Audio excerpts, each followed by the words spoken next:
Okay, welcome everyone. Good afternoon. My name is Katie Neff, and this is the Tamer Fund for Social Ventures Portfolio Showcase.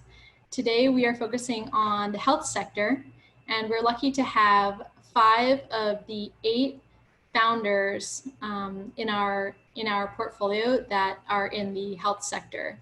So very exciting to hear from all of them today. In case you are wondering, this is recorded, and throughout this session, you can always ask questions using the Q&A function at the bottom of your screen. We have disabled the chat, so just make sure you pose any questions you have in the Q&A section. And if you are personally interested in the Tamer Fund for Social Ventures, the next application round is August 15th. That's coming up. We have an information session this Friday from 1 to 2 p.m. And you can register for that at the Tamer website, which we will provide a link in the, actually we'll share that in the chat once we get started. So with that, if you are not familiar with the Tamer Fund, I'm going to tell you a little bit about that, and then I'll introduce our lovely panel. So the Tamer Fund is, it's 5 years old. It has been through 10 cycles of funding. They align with the academic semesters, so there's one round in the fall and one in the spring. Over the past 5 years, the fund has successfully provided seed grants to 37 different ventures that have social or environmental missions.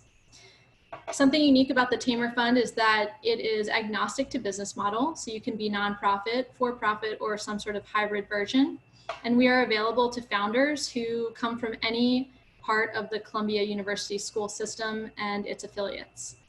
So today is really exciting because our health sector represents 5 different schools and is a mixture of nonprofit, for-profit, and hybrid models.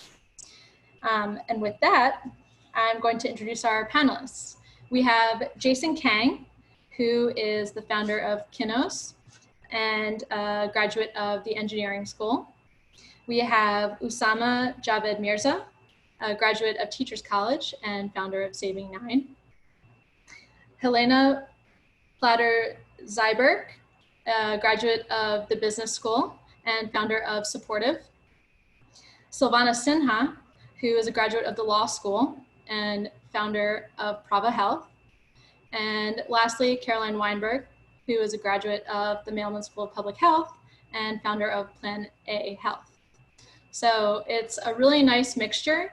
And just to hop right into this, the first half, I'm going to ask a few questions of our panelists and then open it up to the crowd for whatever questions you might have. So we'll start with you, Jason, and then just go around. But if each of you could share just how you got started with your venture and, you know, what was your inspiration and how it evolved. Yeah, hey everyone, my name is Jason Kang. I'm the CEO and co-founder of Kinnos. We are a company based out of Brooklyn, New York that is working to prevent infections. So we started during the 2014 Ebola outbreak in West Africa. Colombia actually had this Ebola design challenge at the time. And myself, my 2 co-founders were in our junior year of undergrad at Columbia, and we kind of honestly just decided to join on a whim. And I don't think any of the founders very candidly imagined that we would dive into the world of infection prevention and work with disinfection for the next, I guess, 6 years of our life. But, you know, we found the problem very meaningful. We heard that in the field, ineffective disinfection and human error was leading to the loss of many lives, and it's a very preventable problem. So essentially what we did is created a color additive for existing disinfectants that allows you to actually see where the disinfectant is being applied. And then the color will then fade away to indicate or approximate when the surface is safe to touch, eliminating that human error and making sure that every single time in real time as you disinfect, you're doing it correctly. Since then, we've actually been able to do work in Liberia, Guinea, Uganda, Haiti, DR Congo, China, the US, and other countries. working to make sure that people are disinfecting surfaces correctly and being confident and having peace of mind wherever they are. Hi folks, I'm Helena Plater-Zyberk. I'm the co-founder and CEO of Supportiv. We are a digital peer-to-peer support network in the sort of mental health, emotional health space. I'm actually a two-time digital health founder. So the idea for Supportiv came about while I was the CEO of a digital physical therapy company. And there we were really focused on creating a product that was super affordable. And we found that people outside of cities, rural areas, who wouldn't normally enter into the healthcare system could use these digital tools. So I started to think of what the applications of that concept would be in mental health, where the gold standard is really about therapy being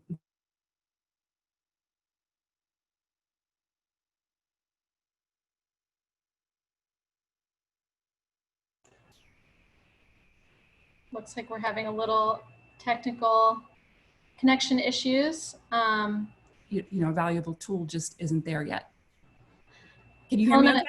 Oh, we lost you for a minute. So sorry. you could backtrack about 30 to 45 seconds. Oh no, I'm so sorry. I don't know what happened.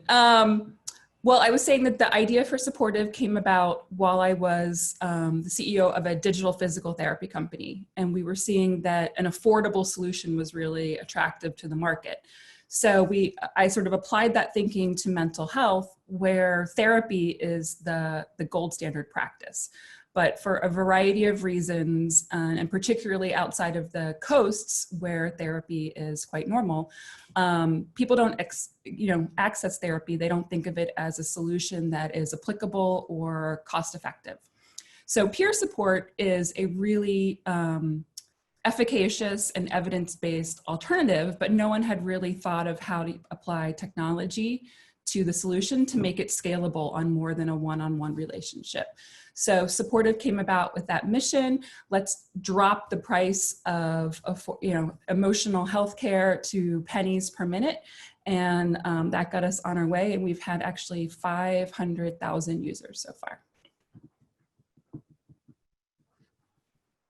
I guess I'm up next. My name's Usama. I'm the CEO and principal founder of Saving9, which is a social enterprise that is dedicated to teaching people how to save lives through spreading first aid and mental health literacy.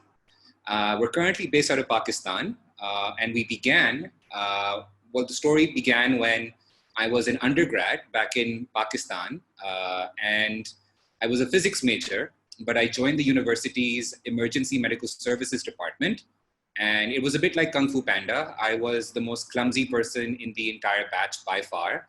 And somehow out of that experience, I learned how to save lives. And I went on over the next 3 years to work with my team to deal with over 250 emergencies on campus. And that opened my eyes.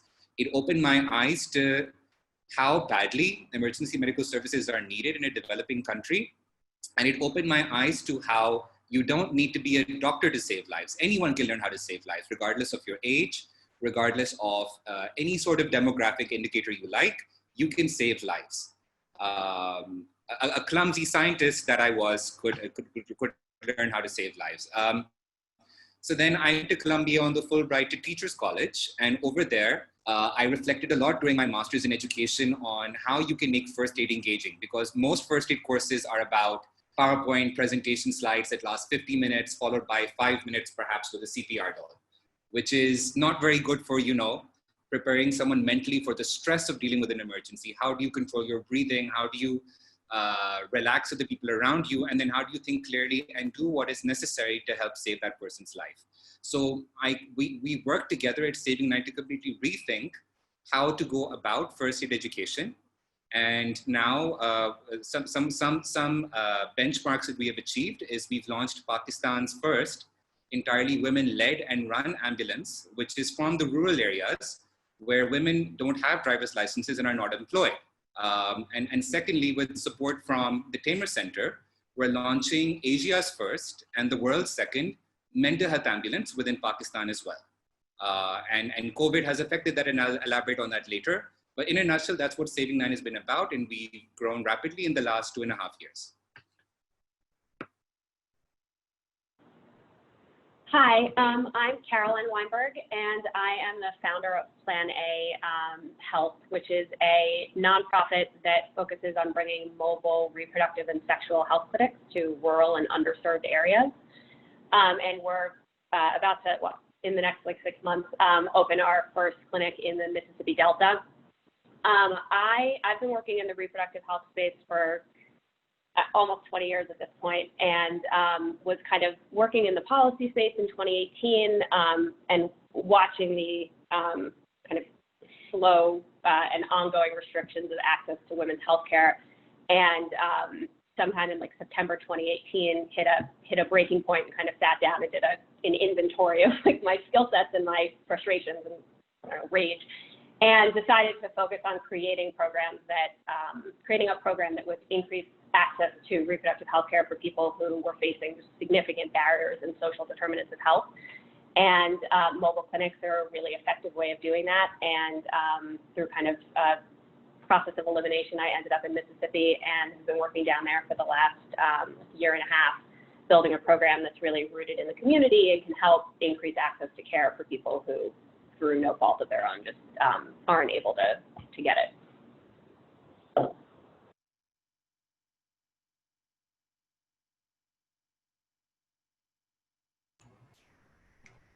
Go ahead, Sylvana.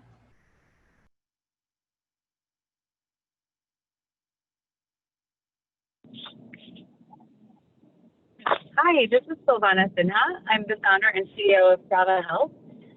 It's wonderful to be here. Really actually excited to hear about the work some of the other founders in Tamer's portfolio are doing.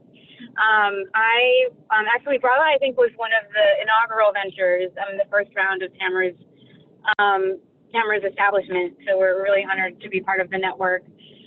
So Prava is basically a network of vertically integrated outpatient care centers in Bangladesh, which is a country of 170 million people that suffers from an acute lack of quality care pretty much at every level.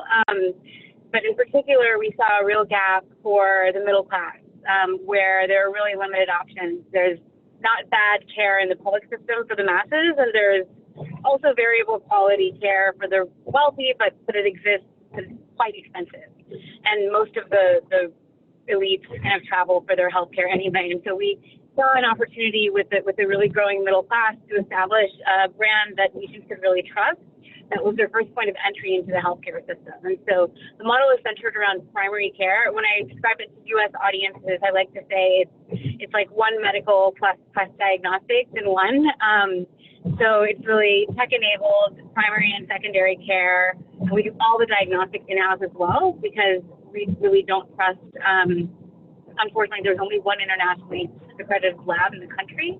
And so we realized that we couldn't build a brand grounded in quality unless we really could control the supply chain there. We also have in-house pharmacy, which is also another pain point in the system, where about 10 to 15% of the drugs in the market are counterfeit. So we source directly from manufacturers to eliminate that challenge. So it's really a kind of healthcare anytime, anywhere model, but I like to call it brick and click. So there's the brick and mortar piece. We have a 10-story building in downtown Dhaka, as well as the virtual care piece, which obviously has ramped up during COVID. We've been really busy on the front lines of Bangladesh's response to that, in terms of rolling out our new digital products, including online pharmacy and virtual care, but also we were the first private lab in the country to get approval to do testing for COVID.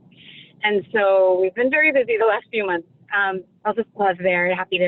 Looking forward to the conversation. Thank you. Thanks, Sylvana, and thanks, everyone. It's a perfect segue into the next question, which is about COVID. But just want to highlight briefly here, which is how global this group here is. We are, Usama, I think you deserve an award for showing up today, considering it's 10 p.m. in Pakistan. So thank you. And while Sylvana is not in Bangladesh right now, that's where she's working. So it's nice to have a global footprint with the fund as well. But to your point, Sylvana, of being the first organization to do COVID testing in Bangladesh, I'm wondering if each of you can talk about if being an entrepreneur wasn't a roller coaster already, how COVID has impacted you all, and where maybe you found, I imagine you found some challenges, but also maybe some opportunities. And be happy to just start with you again, Jason, and maybe just go around. Yeah, I mean, I think it was interesting because disinfection has never really been a sexy topic before COVID. So there definitely was a lot more interest generated for this field. That being said, I think the flip side of it, as we've learned, is that it is in the middle of an epidemic quite difficult to introduce something that's new. You know, when people are creating budgets and scrambling to find supplies, they're looking for things that they're already familiar with. And a lot of organizations don't have the time to test out new things. So we've heard in the infection prevention field and experienced this personally that while existing sales with existing organizations increased, finding new accounts was actually quite challenging. I mean, but that being said, many of our, I guess, new customers and new users were a direct result of COVID-19, which has been really exciting. I think especially for a lot of the work that we do, so we work out of a lab in Brooklyn, and a lot of stuff has to be done in person, and figuring out how to do that safely and making sure that people are comfortable with going in was really challenging. So we created sort of like a rotation system where people sign up for hours to go in, and they can still social distance.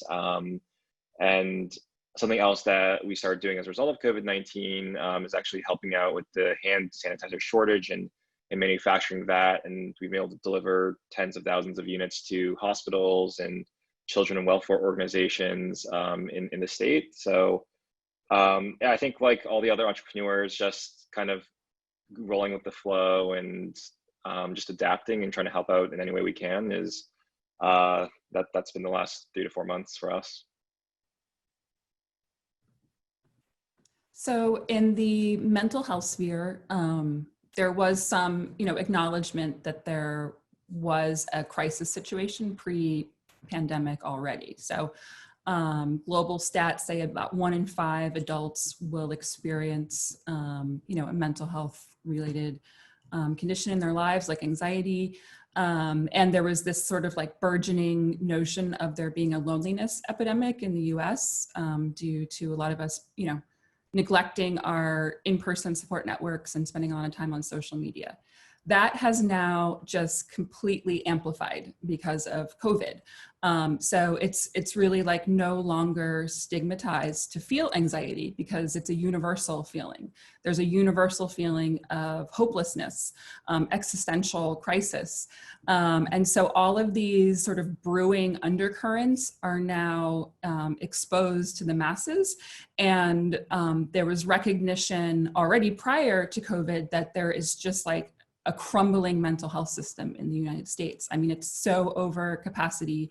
The dearth of licensed clinicians is like mind-boggling. So peer support has really, stepped into the moment and is helping people cope with all of these extraordinarily difficult emotions. We were one of the first organizations to actually offer free access around the clock to frontline healthcare workers. So we did that. We threw the doors open with a code back on March 12th, sort of before a lot of the country even shut down. So we've seen increased usage among healthcare workers, and just, our usage in general is about triple our pre-pandemic levels now.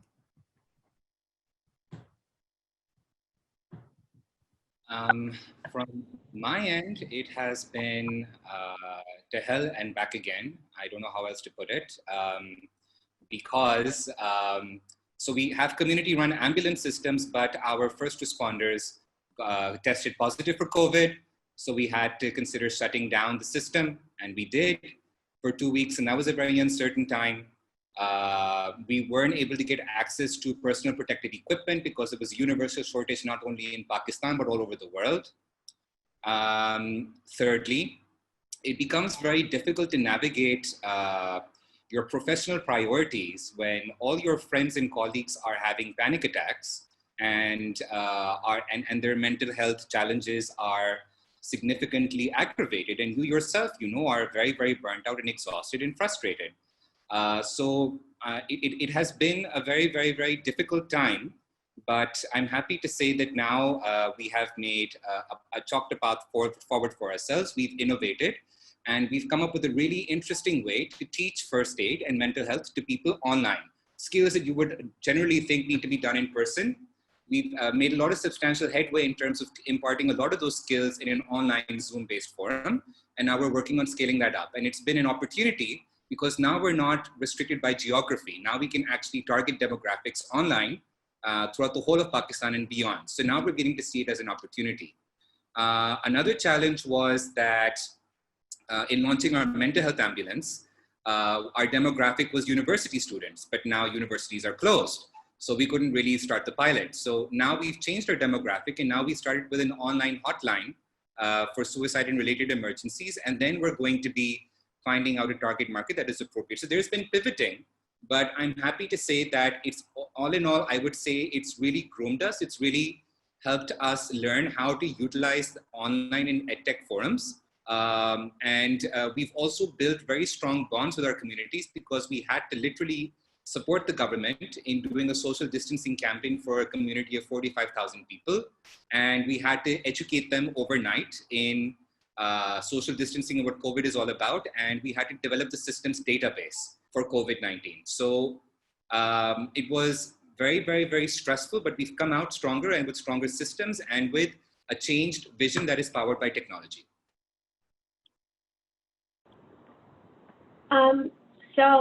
I guess it impacted us like everyone in a number of ways. From a logistical standpoint, we were worried just about fundraising the amount we needed to get the clinic, and then whether the building of the physical clinic would be delayed due to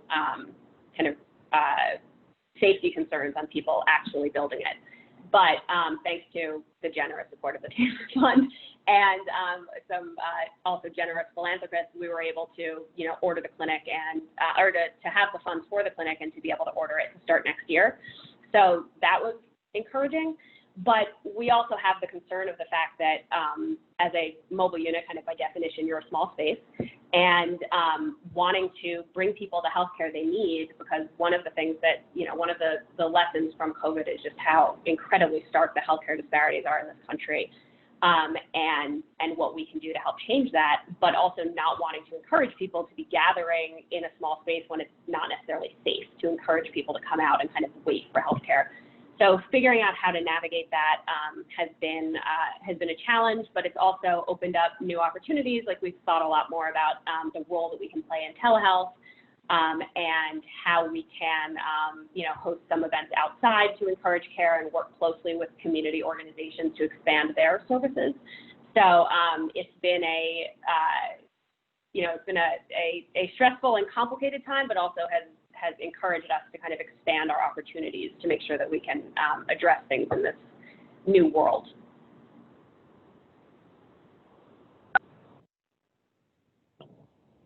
Hi, this is Sylvana Sinha with Prava in Bangladesh.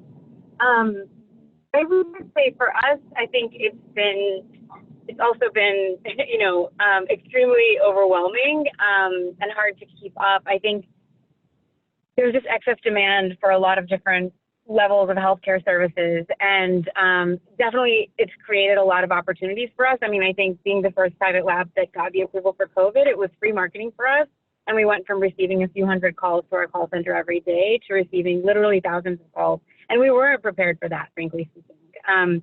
I think like very few healthcare systems in the world were prepared for this pandemic, and we certainly learned very quickly the weaknesses of our systems. And it was a great learning for us, I think, and an opportunity. And I think what was really positive about it is that the team really kind of came together, and we've all been really eager to try to serve our patients and the community as well as we can. But I think the biggest challenges for us certainly have been, financial, as others have mentioned. I think as startups, we're not necessarily prepared for these kinds of shocks. But I think that overall it's been positive for our brand, and in the long run, we think we're going to really benefit from this. But operationally, it's been really stressful for us. And I think we kind of very quickly, now we're kind of at the table with some of the heavy hitter healthcare brands in the country, which is a wonderful honor and a great milestone for us. But we also don't have the resources of those players, and we don't have CSR budget. We don't have backup staff for everything, and we have our employees who are, developing COVID. And so, yeah, I mean, I think it's really, really stretched us. But overall, I think it's been, I would say, a positive experience to kind of go through this and be able to be there. It's really gratifying, I think, to be able to be there for the community and to get feedback from patients that, they're grateful for the fact that we were able to go to their home and pick up their COVID sample and allow them to not have to leave their home and risk contracting it if they don't already have it.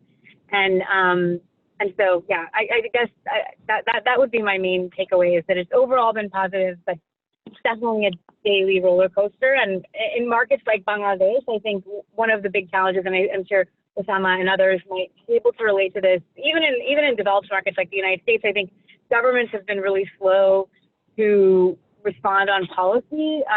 Not really slow, but just not as responsive as you might expect or want.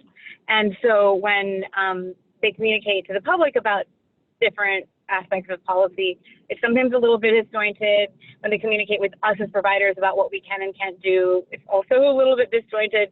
And that definitely becomes very difficult to navigate. And so I think the relationship with the government becomes increasingly important for healthcare companies operating in a pandemic situation. And it really highlights the need for strong leadership at a centralized level in all of our markets.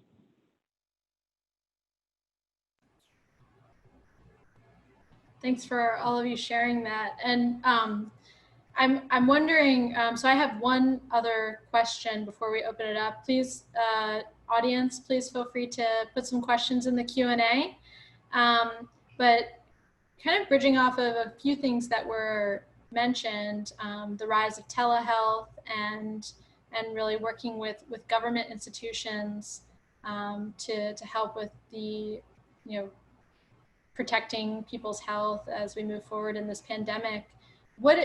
I'm curious to understand if any of you see the fundamental nature of your organization changing as a result of the pandemic and how you're addressing health issues, because it sounds like, and this is kind of open-ended for all of you, it sounds like telehealth is taking a stronger role, and there are new opportunities, kind of like Helena, you mentioned that anxiety is okay to have now, because everyone is feeling anxiety, so it's more at the forefront. So what's changing, and if you can just kind of build off of that, whoever wants to start. I think this one's pretty open-ended.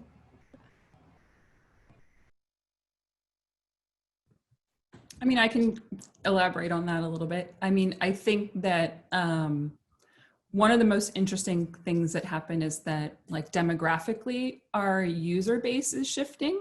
So when we came to market 2 years ago, we thought it was going to be like it was going to be a tool for the sort of a younger, more tech savvy audience. It's a chat-based tool. So we were aiming it kind of at the younger core audience. What we've seen now, and I think it has to do with these emotional issues being part of the general population. Now, like I said, like the anxiety and the hopelessness. Now it's like, family and home dynamics, because people are trapped at home. It's financial insecurity worries. So our demographically, we're shifting actually to be a tool for a much older population than we expected. So our median age user has been rising very quickly. And we're actually seeing digitally savvy users straight up into their 80s. So there are people who are socially isolated, who are lonely, who are separated from their families, and they're finding that this camaraderie and peer support, even in a chat-based forum, is soothing and healing to them. So it's been a really interesting sort of population shift and topic shift.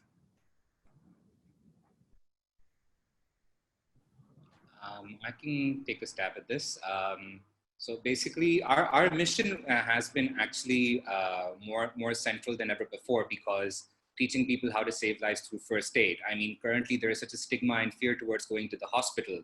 So more than ever, people need to learn how to be able to manage to a large extent by themselves before they decide to, send someone to the hospital because of COVID. And mental health literacy is something that is for the first time now a priority for the government as well. We're working in partnership with the 2 provincial governments to now provide mental health literacy training to around the teachers of 100 schools. And then that's going to ultimately inform mental health education policy in these 2 provinces. And we never saw an appetite for that before COVID-19, but now schools are going to reopen in a month physically, just like the debate is happening in America. And a lot of people are worried about the mental health crisis that is going to come with it. How do you provide students with socio-emotional support? And so it's provided an opportunity for us to further our mission. So I would say that the ends are the same, but the means have changed. They become a lot more tech-based, and they become a lot more in partnership with organizations that otherwise perhaps wouldn't have been as receptive to our mission as before. Just kind of piggybacking on the telehealth part, one of the things that's been really interesting and part of this in working in the rapidly changing pandemic is, like, as soon as you find a solution to something, you find a new challenge why it's kind of impossible, or not impossible, but a challenge. And telehealth is a big part of it, where you talk about, it is the wave of the future with increasing access, especially to things where people, where there's often like restrictions on providers in certain areas, like women's health or like mental health or anything like that. But and we speak a lot internationally about access to internet, but the reality is that in rural communities, especially in the U.S., there's like no access to internet. It's very, very few of the people who kind of were reaching have access, and that's not just rural; it's also in some places in the city. But as someone who grew up in New York City, that was like a big thing for me to wrap my head around. The fact that being like, oh, we'll just do telehealth was something that like is not actually accessible to a large part of America. And so it's been something that has exposed a lot of issues within like the American healthcare system that people feel like they've hit upon this solution to something that actually like isn't a solution for a lot of people in need, because we have so many other infrastructure issues that are barriers.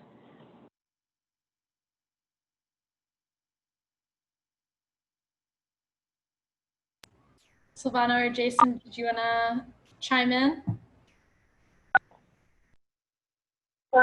Yeah, hi, this is Sylvana. I think that just overall what has been really positive, a really positive development is that I think telemedicine has been slow to pick up. And I remember speaking on a panel about like a year and a half ago in Singapore, and it was a health tech conference, and I was one of the only people on the panel I was the only one who exactly was engaged in direct services and had a physical infrastructure aspect of my model. And all of the panelists were complaining about how do we create behavior change? How do we change consumer behaviors? And I remember thinking what a strange question that was in a way, because I think as entrepreneurs, our job is to create solutions that are better than the alternative. And if the solutions are better, then people will adapt. You can't force people to change their behaviors. And I think that until now, the clear use case for telemedicine wasn't there, right? And people kind of always still prefer to see a doctor. But in this environment, we're forced to access healthcare in a different way. And I think that has kind of forced this shift in behavior change. And, they say it's 21 days to form a new habit.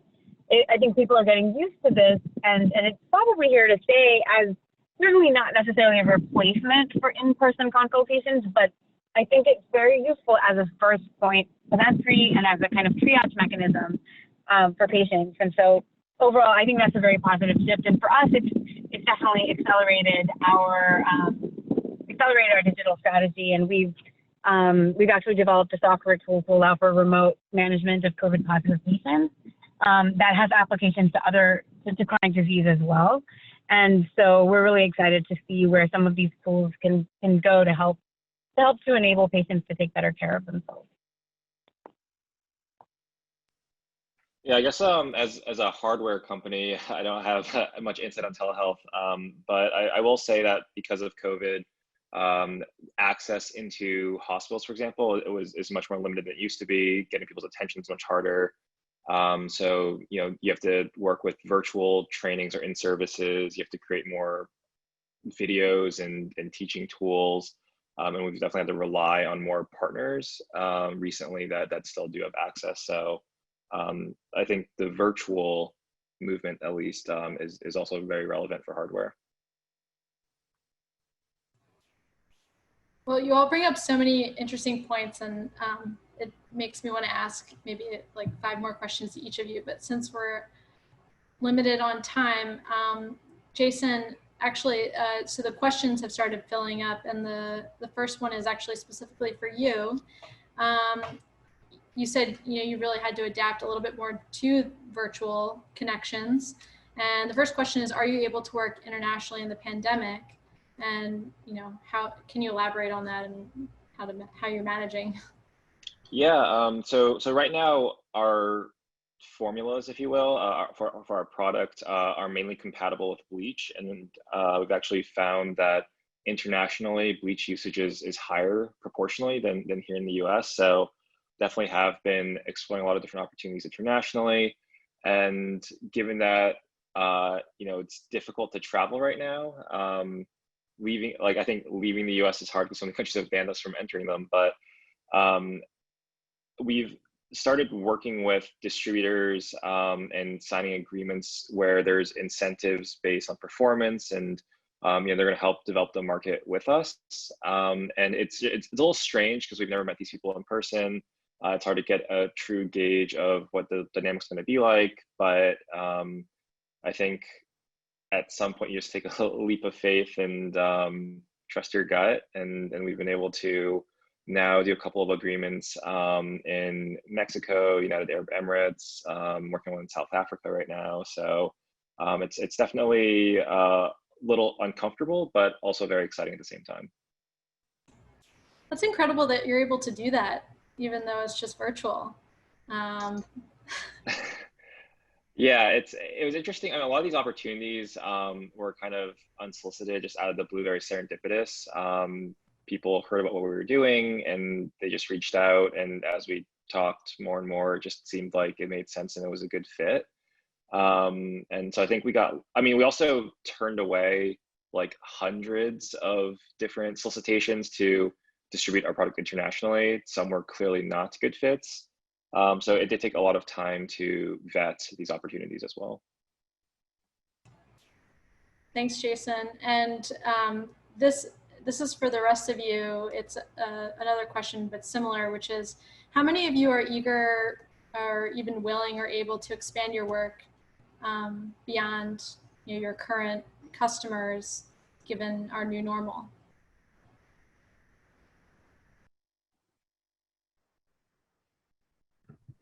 I mean, I can go. So Supportiv sort of was originally conceived as a direct-to-consumer platform.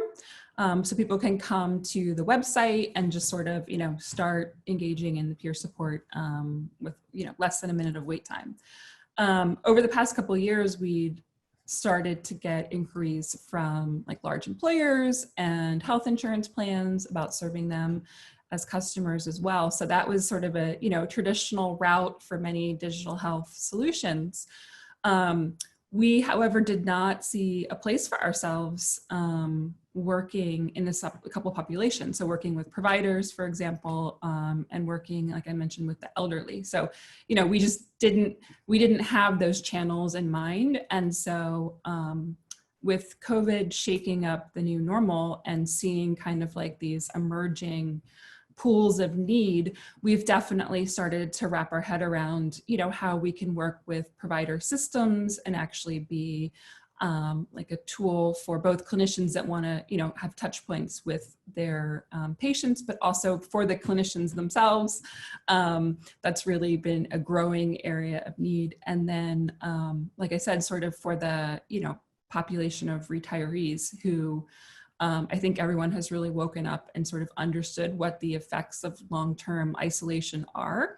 So that's really sort of a burgeoning area for us as well. So we're definitely like in the midst of kind of expanding horizons.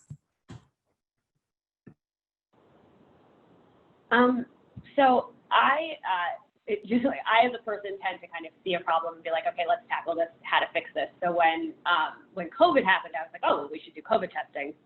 And then after a lot of conversations with people in the community and with providers and with the Department of Health and with just kind of like overall, the general conclusion was that, you know, we should offer those services as we can, but the kind of subplot of COVID is that a lot of people are putting off a lot of fundamental healthcare things because they don't want to go to the doctor at the time of COVID. So they're putting off cancer screening and blood pressure screening and birth control prescriptions and all of that stuff because they don't want to get care. And if we expanded too much to focus on COVID and kind of lost sight of that part of it, we would be taking away fundamental access to these other parts of healthcare.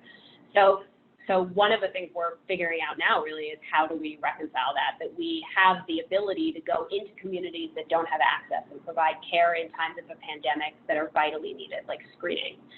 But also there's so much other stuff that people aren't getting and sticking to our mission in that regard. So there's this instinct to want to expand, but also recognizing that we play a unique role if we don't expand. That is kind of the push and pull that we're going through right now.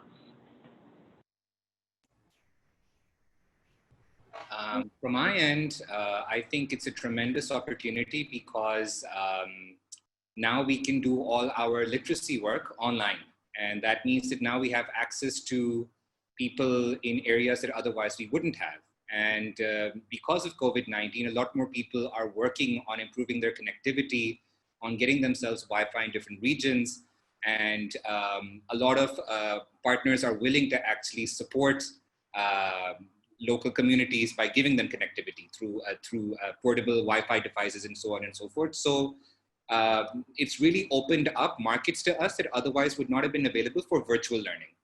Though this has also come with a challenge because just like in any sort of education endeavor, you can't do things entirely online. Research shows that blended learning is best, in which you have a combination of in-person and online training, especially for practical things such as, for example, learning how to do CPR.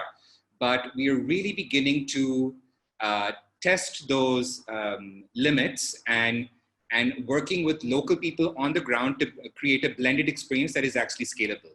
And this is really exciting work that we're piloting nowadays. So I see it as an opportunity on that front.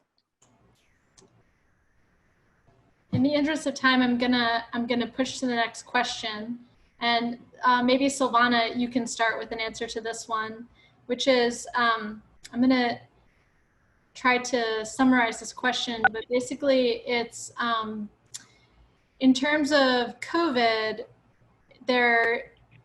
everyone's launching different approaches and responses, and with all of these opportunities, are you concerned about the effectiveness of these efforts?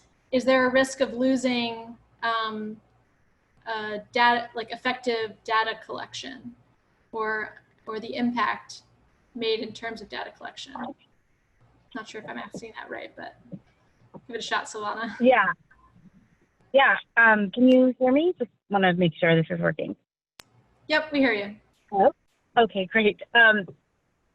In short, yes, there's definitely a risk of that. And this I think is a nuance of what I was saying earlier about operational challenges that we faced. But I think that's the price we pay to being responsive, to be honest. I think that's a conscious choice that we made as an organization that look like, for example, online pharmacy delivery. We rolled it out very quickly and with imperfect processes, frankly. But we wanted to be able to get people drugs at their homes without them having to leave their homes. And so I think we made the choice that we'd rather provide that service imperfectly and you know, without the maybe data piece of it as accurate as it might be, just so that we could serve. And so I think now we're trying to invest the time to really get our house in order in that respect. But there's no doubt that you pay a price for this. I think the bigger issue is also just like picking opportunities and picking where you're going to devote your resources. As healthcare organizations, we're all stretched and pulled during this time, and we get all kinds of requests. I mean, UN approached us; they wanted us to partner with them on these low-cost ventilators, and we just had to say no. We're an outpatient provider. We're not in the business of acute care, and we don't think that's the best use of our time and resources. And so I think it means being prepared to say no when you need to. Yeah, but I think that it's a very good question and a choice that every organization has to grapple with.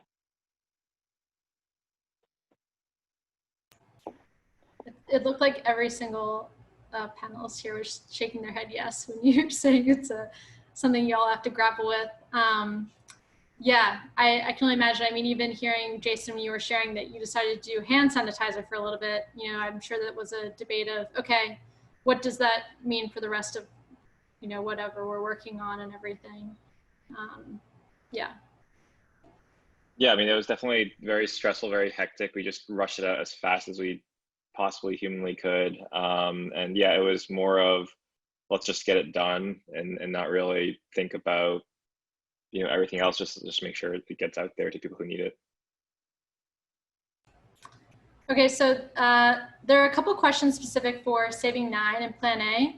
So first, I'm actually gonna ask Helena if you could answer this one, and then I'll direct the other two questions. So we get a couple other folks here. This is for you, Helena. Hello, I'm a physician in the Bronx. Although we have rolled out telehealth for our patients here, the rate of utilization of telemedicine is poor because of several challenges: language barrier, poverty, poor access to smartphone technology. Actually, Caroline and Usama, you guys might have something to say about this too. Do you have any ideas for overcoming such problems in difficult to reach populations, given your wide experience working with them? Yeah, so I think that, you know, one of the pitfalls that a lot of digital solutions fall into is thinking that digital means are the only way to communicate that they exist. So I think if I think back on my career in digital health, one of the truly like most effective ways to get the word out about a brand new solution that hasn't seen its traction hit yet is really, I mean, difficult in these eras, but like that kind of, you know, old school handoffs, whether it's like postcards or flyers or meeting people where they are, like, you know, in line at, you know, waiting to get inside the supermarket, things like that. So it's really kind of like,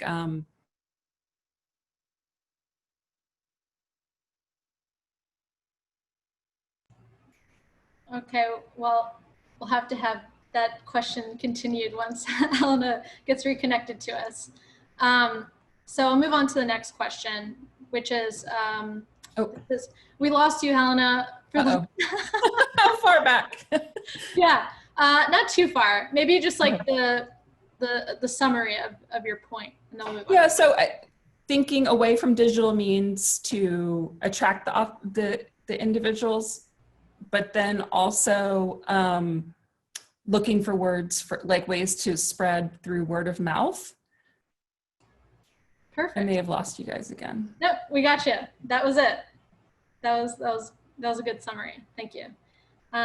Okay, we'll move to the next question because we only have we don't have too many minutes left. So this is for Saving 9 and Plan A specifically. It looks like maybe someone who's applying to the Tamer Fund. Yes.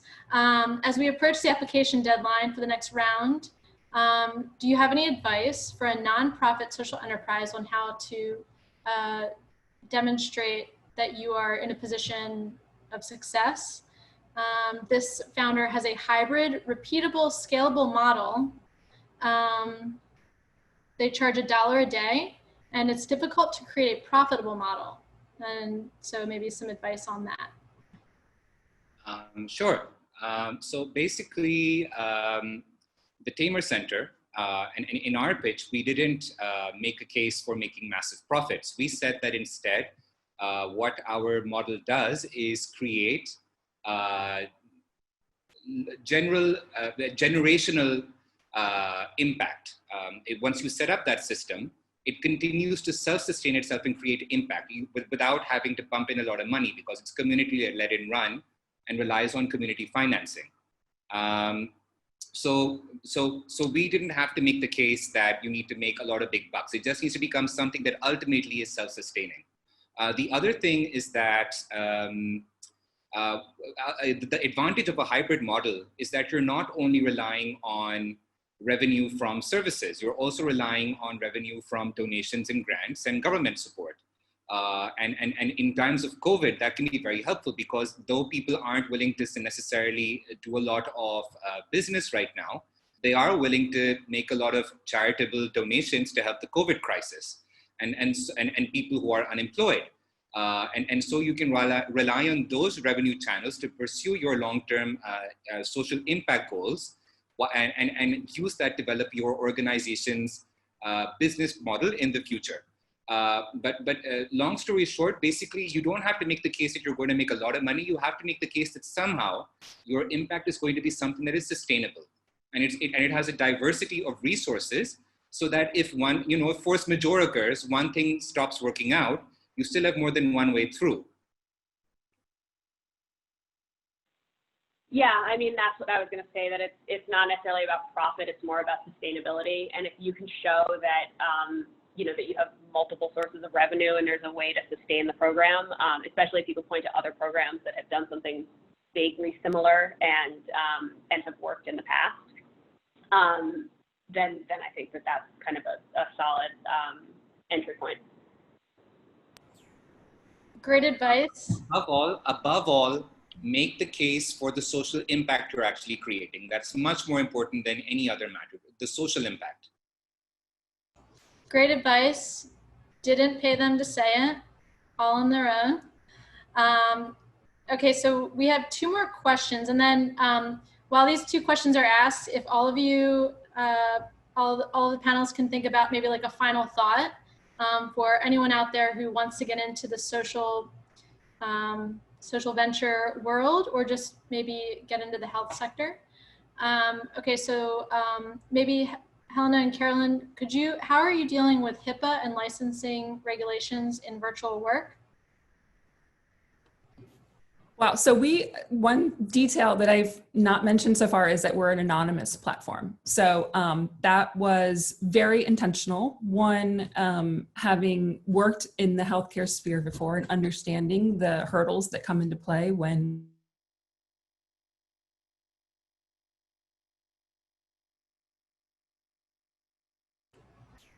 I was worried about Usama in Pakistan, but apparently the US has worse connections. So, Helena, we keep losing you. I don't know what's happening. I'm in San Francisco. We should have good internet access here. So I was saying that, so we are an anonymous platform. So we're not actually affected by HIPAA. And that was an intentional choice that we made to make a mental health product more attractive. However, the good news is that the digital health market is so evolved now that there are a lot of organizations that exist to kind of handhold you through the HIPAA compliance practice, which didn't exist, even 5 years ago. And then in terms of telehealth regulations, we're really living in just sort of an extraordinary era, largely due to COVID. A lot of the restrictions about practicing across state lines in the US are crumbling before our eyes. So there's legislation within the regulatory bodies right now to really lift those restrictions permanently as a result of the success of the short-term lifting during COVID. I'm gonna redirect you to the next question, since the last one's really specifically for you. Okay, I didn't have an answer to that question. Okay. Okay. And then we'll just loop right into some closing thoughts, starting with you, Jason, just to kind of wrap things up. But so this question is, Carolyn, I'm curious as to who your customers are in Mississippi. Would you say they are more disadvantaged economically or disadvantaged because they come from conservative families? I'm guessing maybe because there's like some political divisiveness in the region. Yeah. So it is it's a disadvantage economically and just in access to care for sure. I mean, the rates in the communities we're working with, the rates of poverty are as high as 40%. Rates of uninsurance or uninsured and underinsured are like up to 35%. And all of that was like pre-COVID. So they're kind of disadvantaged in every way that you can be in barriers to access to care. In terms of kind of more conservative approaches in politics, Mississippi as a whole is not necessarily the most welcoming to access to women's health care, but we have been able to, by working with the community to make sure their voice and priorities are threaded through everything we do, we've been able to build a program that really meets people where they are. I'm sure that as time goes on, we will end up facing challenges based on working in more conservative communities. But, we're doing what we can to make sure that we're getting churches on board and, politicians on board and what we can to make sure that we smooth things over as we go through so that to the degree possible, we make sure that the priority is on increasing access to care overall rather than letting, politics get in the way of improving access to care, which is my idealistic moment for the day. I'll go back to being much more dire in like 10 minutes. Thanks, Carolyn. Well, the hour has come quite quickly, and thank you to all 5 panelists for taking time out of your day to be with all of the attendees here. To you all attendees, thank you for joining us for this hour, and just a thanks to the Tamer Center team who is in the background making all of this possible as well. And with that, I'd just like to open the floor up for just a final thought from each of you. Really anything regarding this new normal or the health sector or social ventures in general. I'll just say stay safe. Hope everyone stays healthy during this time. I'll say that starting a social venture is like deciding to have a baby. Because the thing is, once the baby is your responsibility, you cannot simply go back to your previous normal. You have to take care of the baby. If the baby cries in the middle of the night, it is your responsibility to take care of that baby.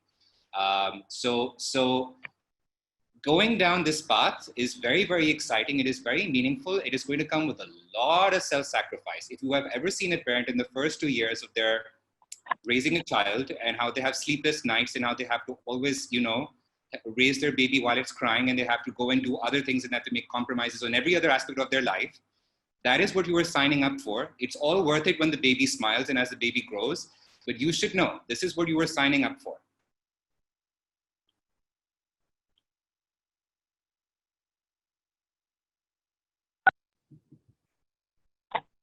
Yeah, I would say that's a really great point. I mean, this is definitely the hardest thing I've ever done, but also the most rewarding. And I think there's no better moment than right now to highlight the need for more innovation in healthcare. And so I hope that all of you will come up with ideas for how we can improve the way healthcare is delivered all over the world. And I really strongly encourage you to go down the path, even though I would say it's definitely very, very challenging and hard. But I think that the most important thing you can do is just get up and live another day, no matter what comes your way. Yeah, I mean, I would just say that it's a frustrating and scary and aggravating world in general, and especially right now, and that finding a way to kind of channel your emotions and passion into doing something like a social venture that is, having an impact on the world, at least in my case, has helped me maintain my sanity. And that if you if you don't want to start something new, reach out to new ventures that are doing something that you're interested in and ask them if you can help. They're probably not going to be able to hire you because none of us have the finances necessarily to just like willy-nilly hire people right now. But, you know, there are ways to get involved if you don't want to start something yourself. It's, you know, everybody's always looking for help. So never hesitate to reach out to people and just be like, can we talk? I love that because I think that a lot of people dream big without doing research on what already exists. And there's a lot of duplicative efforts that are all micro enterprises. And, you know, there's just as much value and nobleness involved in joining together with other entrepreneurial minded folks and building something together. And then the last plug is that entrepreneurs, for all the reasons that Caroline and Sylvana and Usama and Jason have said, actually have higher prevalence of, you know, stress and anxiety and even depression than the general population. So as you undertake an entrepreneurial initiative, take care of your own mental health first. That's a nice note to end on. So thank you all. All of the websites for our panelists here have been provided in the chat in case you're interested in learning more. There's also a website link to the Tamer Center for Social Enterprise. If you scroll down for upcoming events, you can register for the information session for the venture fund. The application deadline is August 15th. And we also did not get a chance to get into this, but the Tamer Center does have a section of its website for racial equity and social enterprise, as that is another critical movement of our times. And thank you all, and have a wonderful Tuesday.